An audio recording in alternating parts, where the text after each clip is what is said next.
If you've ever been sabotaged by your own family, hit that like button and subscribe right now. You're not going to want to miss what happened next. The Princeton Merit Scholarship was worth $140,000. Full ride. 4 years of tuition, room, board, and a stipend for a first-generation college student studying educational policy. I'd worked 3 jobs through high school to afford SAT prep courses. I'd spent weekends at the library instead of parties. My essay on reforming rural education access had made the selection committee cry. I was 17 years old, sitting in that scholarship interview room, when my 22-year-old sister Valerie walked in uninvited. "I need to speak," she announced to the 5-person panel. Our mother sat in the corner, silent.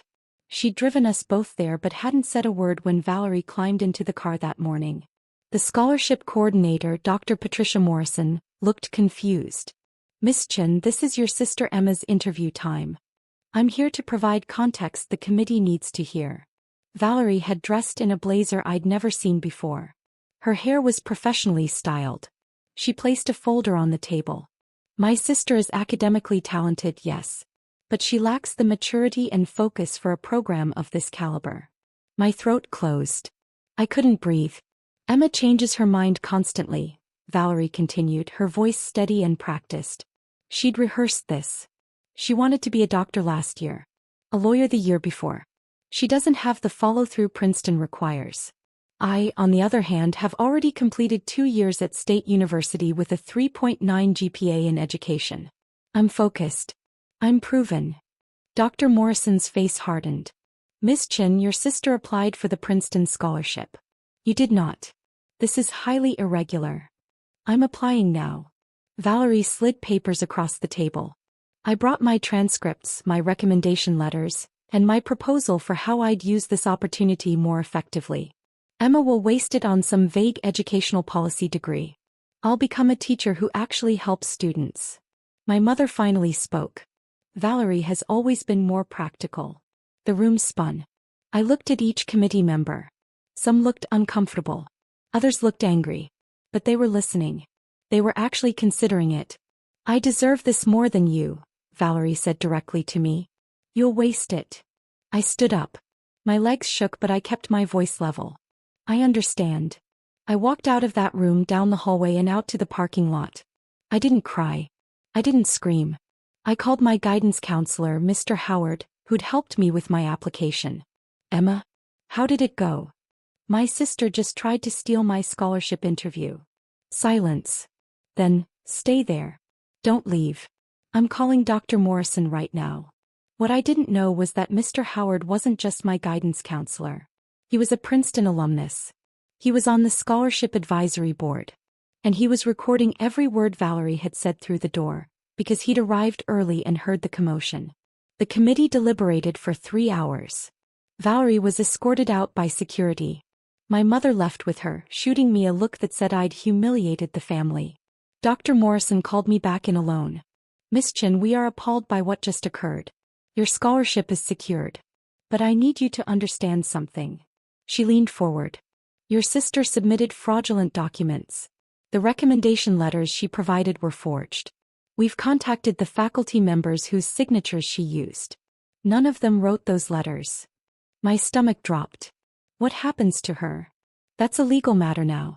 We're referring this to the university's integrity board and potentially law enforcement. Document forgery for financial gain is a serious crime." I got the scholarship. Full $140,000. I also got something else that day. Absolute clarity about who my family really was. My mother didn't speak to me for 6 months. When she finally called, it was to tell me that Valerie had been expelled from State University for the forgery incident. The fallout had been extensive. Criminal charges were filed but eventually dropped to a misdemeanor with probation. But the academic consequences were permanent. She was blacklisted from every major university system in the state. "You need to fix this," Mom said. "You need to tell Princeton it was a misunderstanding." "No. Emma, she's your sister. She made a mistake. She tried to destroy my future for her convenience. That's not a mistake. That's a choice." I hung up. That was 2015. I went to Princeton and I didn't just survive. I dominated. I completed my undergraduate degree in educational policy in 3 years while working as a research assistant for Dr. Morrison herself, who became my mentor. She introduced me to the Dean of the School of Public and International Affairs. I started my master's program at 20, focused on college access and financial aid reform. My thesis was on scholarship fraud and academic integrity violations. I interviewed over 200 students who'd been victims of application sabotage by family members, friends, and counselors. The research was groundbreaking. It was published in 3 major education journals. Forbes featured it in a piece on first-generation college students. By 23, I had my PhD. My dissertation on reforming college admissions to prevent family interference earned me job offers from 7 universities. I chose Whitmore University, a prestigious private institution in Connecticut, as their assistant dean of admissions. At 24, I was the youngest person to hold that position in the university's 180-year history. I built my life deliberately. I bought a small house near campus. I published regularly. I spoke at conferences. I dated carefully and eventually met James, an economics professor who respected my work and my boundaries. We married quietly at City Hall. I sent my mother graduation announcements. She never responded. I sent a wedding invitation. Returned unopened. I didn't reach out again. I had colleagues who became friends. I had James's family who treated me like a daughter. I had students who sent me thank you notes years after graduation, telling me how my advocacy for first-generation students had changed their lives. I didn't need the people who'd tried to sabotage me. By 30, I was promoted to Dean of Admissions. I oversaw a $340 million financial aid budget and a department of 47 people. I reformed our scholarship programs to include protection protocols for applicants. I created a confidential reporting system for students experiencing family interference. Our retention rates for first-generation students increased by 34% in 3 years. Valerie's name never crossed my mind. I'd moved on completely. Until last month. My assistant Jennifer buzzed my office. Dean Chen, there's a walk-in applicant for the adjunct teaching position in the education department. She doesn't have an appointment but says it's urgent. I was buried in budget reviews. Can she schedule through the portal like everyone else? She's insisting she knows you personally. Says her name is Valerie Chen. My pen stopped mid-signature. 8 years. 8 years of silence. Send her in. I closed my laptop. I straightened my desk. I pulled a specific file from my locked drawer, one I'd kept for nearly a decade just in case. Then I folded my hands and waited. The woman who walked into my office looked nothing like the confident, cruel person who'd sabotaged me in 2015. Valerie's blazer was worn at the elbows. Her shoes were scuffed. Her hair was pulled back in a messy ponytail. She carried a folder.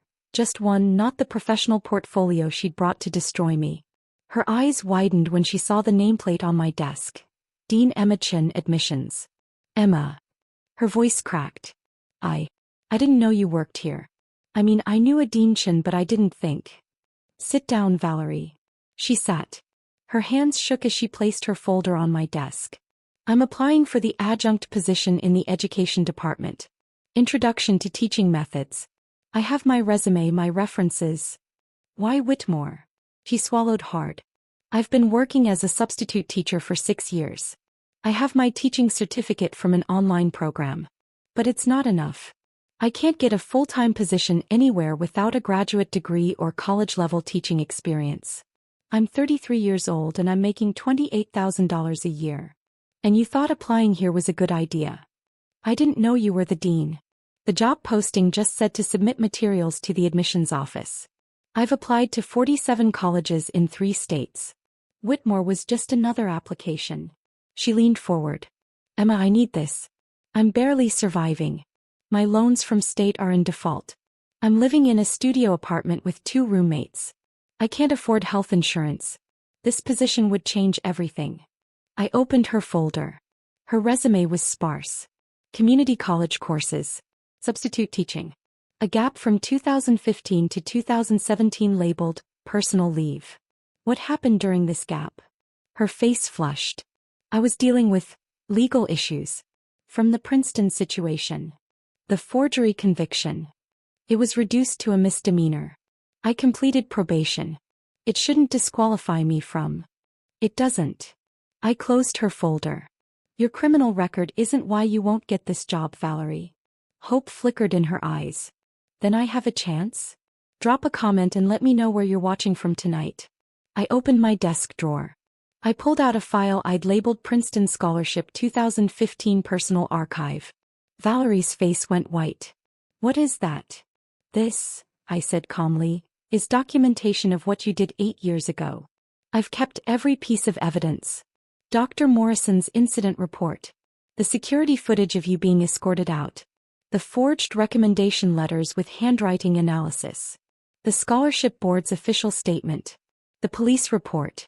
The University Integrity Board's findings. I slid a document across the desk. This is a letter from State University confirming your expulsion for academic dishonesty. This is the misdemeanor conviction record. This is a sworn statement from Mr. Howard about what he witnessed. Her mouth opened but no sound came out. I also have this. I pulled out a slim folder.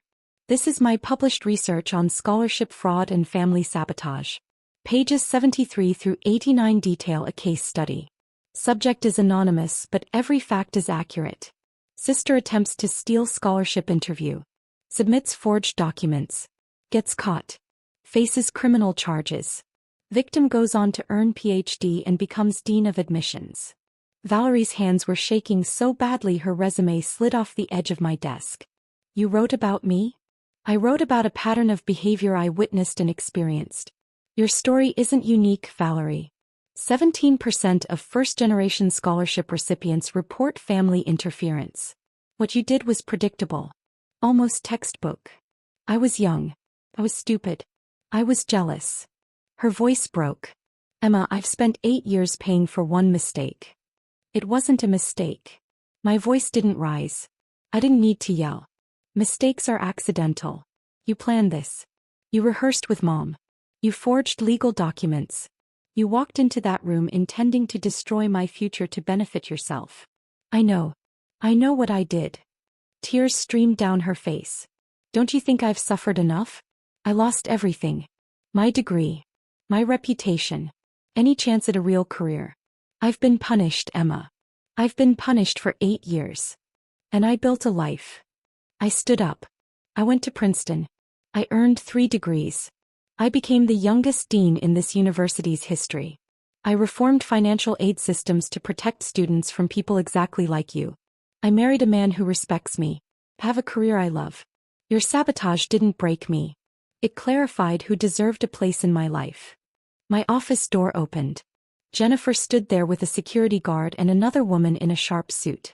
Deanchin, this is Mariah Rodriguez from our HR compliance department, Jennifer said. You asked me to invite her when Ms. Chin arrived. Valerie looked between us, confused and panicked. What's happening? Mariah sat down, opening her own folder.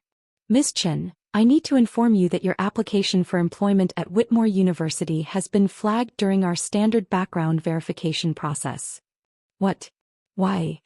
Our policy requires disclosure of any academic integrity violations or criminal convictions related to fraud or forgery. Your application listed neither your expulsion from State University nor your 2015 misdemeanor conviction. Mariah's voice was professional and cold. This constitutes falsification of employment records, which is grounds for immediate disqualification and potential legal action. Valerie's face went from white to green. I didn't think I had to include, it was 8 years ago. The application explicitly asks, have you ever been expelled or suspended from any educational institution for academic dishonesty? You checked no. Mariah slid the application across the desk. That's perjury on a legal document. I'm also required to inform you, I added quietly, that I recused myself from reviewing your application the moment Jennifer mentioned your name. Mariah and our legal team have handled this entirely independently. I'm here as a witness only. That was a lie. I'd orchestrated this. I'd asked Jennifer to delay Valerie in the waiting room while I made calls. I'd requested Mariah run a full background check. I'd ensured everything was documented, legal, and absolutely bulletproof. But Valerie didn't know that. She just knew she was trapped. This is revenge, she whispered. You're punishing me. I'm protecting my university from someone who commits fraud. I sat back down. Mariah, what are the next steps? Ms. Chen's application is rejected. Her name will be flagged in our system to prevent future applications. We're also obligated to report this falsification to the State Education Board, as she currently holds a teaching certificate. They'll investigate whether her certificate was obtained through similar omissions. Valerie stood abruptly, knocking her chair backward. You can't do this. I need that teaching certificate. It's the only thing I have left. The security guard stepped forward.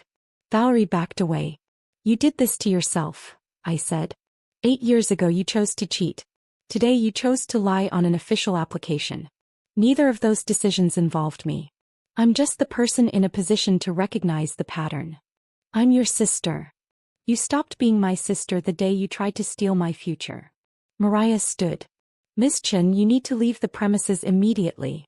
If you attempt to contact any Whitmore employee regarding this matter, we'll pursue harassment charges. Valerie looked at me one last time.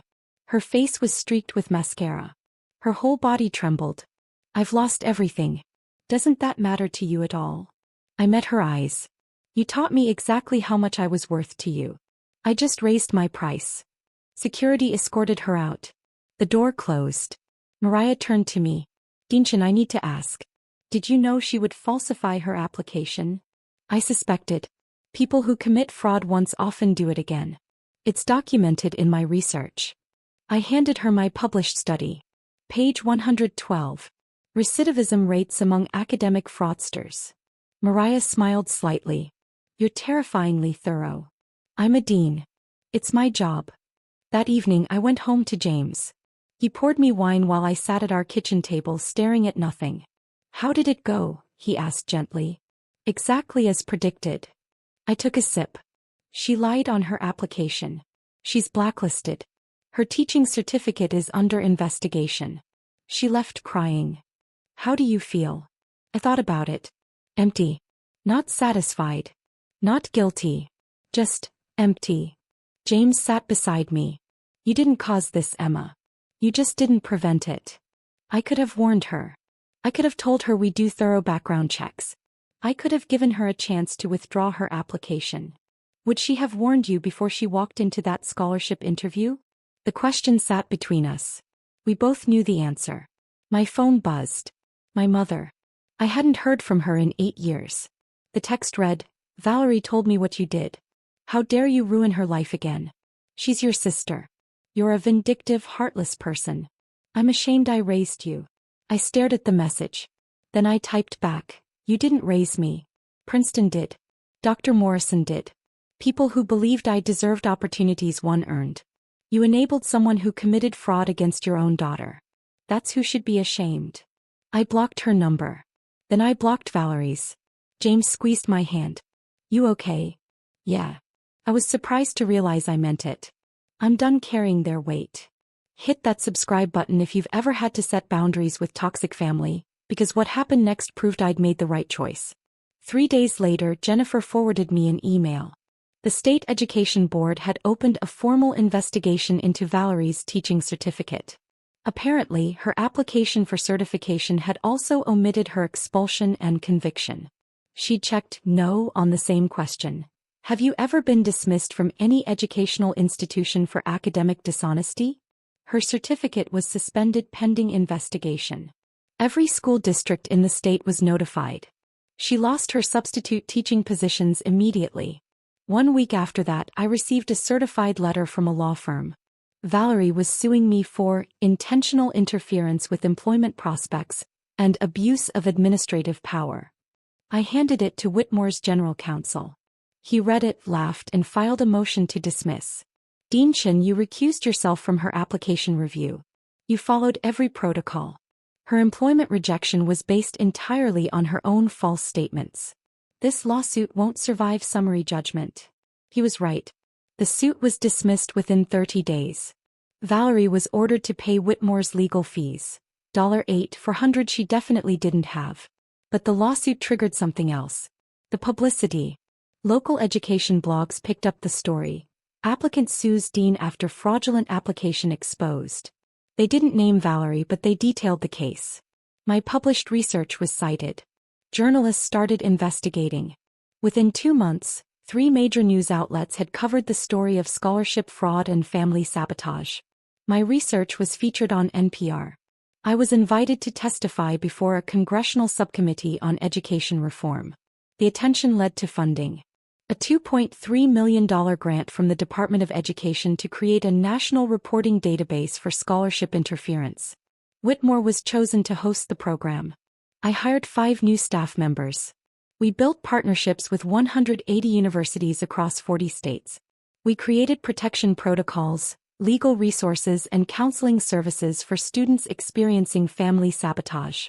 In the first year, we helped 847 students protect their scholarship applications from family interference. 12 cases resulted in criminal fraud charges against family members. 73 students received emergency housing assistance when their families retaliated. I named the program the Morrison Initiative, after Dr. Patricia Morrison, who'd protected me when I needed it most. 6 months ago, Dr. Morrison retired from Princeton. At her farewell dinner, she pulled me aside. "Emma, I need you to know something." She was 81 years old, her hands shaking slightly. "When your sister walked into that interview room, I knew we had a choice. We could quietly handle it and protect you from trauma.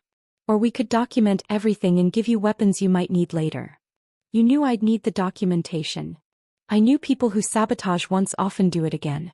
I knew you were brilliant and you'd go far. I knew you might face her again someday." He squeezed my hand.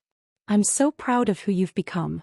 Not in spite of what she did, but because you transformed that pain into protection for others." I cried. For the first time in 8 years, I let myself cry about it. Last week I received a letter. Not email.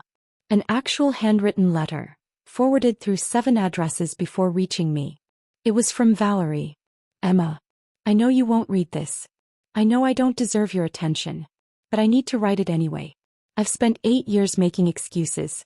Blaming you for being talented. Blaming Mom for pressuring me to be perfect. Blaming the system for being unfair. The truth is simpler and worse. I was jealous. You were 17 and already smarter, harder working, and more focused than I'd ever been. I couldn't stand it, so I tried to destroy you. I told myself I deserved that scholarship because I'd worked hard too. But I didn't work as hard as you. I didn't sacrifice like you did. I just wanted what you'd earned without earning it myself. When you became successful anyway, I told myself it was luck. When you became a dean, I told myself you'd gotten special treatment. When I lost my teaching certificate, I told myself you'd ruin me out of spite. I'm in therapy now. Court-ordered after the lawsuit. My therapist made me write down every choice I made that led here. The list was 47 items long. You weren't responsible for a single one. I don't expect forgiveness. I don't expect a response. I just needed you to know that I finally understand. You didn't ruin my life. I did. 8 years ago and again 8 months ago and probably a dozen times in between. You deserved that scholarship. You earned your degrees. You built your career through talent and work. I tried to steal from you because I wasn't willing to build my own. I'm working at a grocery store now. Night shift, stocking shelves. It's honest work. It's all I'm qualified for. Maybe that's exactly what I deserve. I hope you're happy. I mean that. I hope you have people who love you and work that fulfills you and a life that makes all those years of sacrifice worth it. I'm sorry. For all of it. Valerie. I read it twice. Then I filed it in the same drawer where I kept all the documentation from 2015. I didn't respond. Maybe someday I would. Maybe I wouldn't. But I didn't owe her closure, forgiveness, or redemption. I'd built something beautiful from the ashes of her cruelty. I'd turned my pain into a program that protected hundreds of students. I'd taken the worst thing anyone had ever done to me and used it to make sure it happened to fewer people. That was enough. This semester we had a record 4,200 scholarship applications. 83 students used our confidential reporting system to flag family interference. We prevented 17 documented sabotage attempts. Every single one of those students got their scholarships. Every single one of them is safe. I think about them sometimes. These kids who almost lost everything because someone who should have protected them tried to steal from them instead. I think about how different their lives would be if no one had believed them, helped them, documented their truth. I think about 17-year-old Emma, walking out of that interview room, believing she'd lost everything. She had no idea what she was walking toward instead. Last month, James and I hosted a dinner for the Morrison Initiative Student Advisory Board. 12 first-generation college students, all of whom had experienced family sabotage, all of whom had survived and thrived anyway. They presented me with a plaque, to Dean Chin, who turned her pain into our protection. Thank you for believing us. I put it on my office wall right next to my diplomas from Princeton. Every time Valerie's name crosses my mind, I look at that plaque. I look at my degrees. I look at the stack of thank you letters from students whose lives I've helped save. And I remember, paper beats promises every single time. If you've ever had to walk away to save yourself, tell me your story in the comments. What would you have done in my position? Does any of this feel familiar? Because here's what I've learned. You don't owe loyalty to people who actively harm you, even if they're family. You don't owe forgiveness to people who aren't genuinely sorry. You don't owe access to people who've proven they'll use that access to hurt you. You owe yourself protection. You owe yourself peace. You owe yourself the chance to build a life with people who celebrate your success instead of sabotaging it. Valerie taught me that lesson 8 years ago. She reinforced it 8 months ago. I'm grateful for the clarity. I just wish it hadn't cost her everything to learn what I already knew. You can't steal your way into a life worth living. You have to earn it. And I did.